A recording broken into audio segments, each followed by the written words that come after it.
hello मु श्री रामकृष्ण मैकाप भीतर ब्रह्मतर इर्दा GP बस्ता ब्लॉक रे जने चासी मु वर्तमान मो खेत मध्य अच्छी एवं ये जो क्षेत्रटी मु देखुची आपण मानकु एटा हमर इको एन रिच गोटे ऑर्गेनिक कंपनी तरफ गोटे प्रोडक्ट मते डेमो रे दिया हिथिला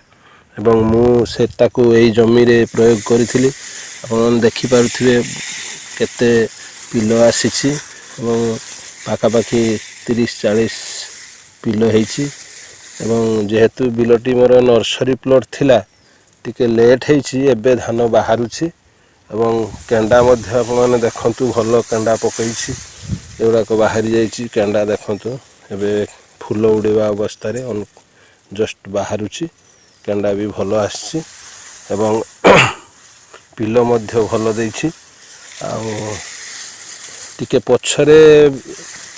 रुआ हेथिबा जगु धान रो हाइट टिके कम अछि किंतु पिलो संख्या बहुत भलो हेछि मु भाबुछि एटा चाषींकर उपकार रे आसी परिबो तो समस्ते जेहेतु एटा जैविक प्रोडक्ट तेणु यार साइड इफेक्ट किसी ना माटी फाटी भल एवं माटी रे जिया मध्य प्रबल माटी उठे जमीटा टिके पानी सुखी जाइए तो ये प्रकार भल परफॉर्मेंस आसीबो बोली मु आशा करुछि आ चाषी भाई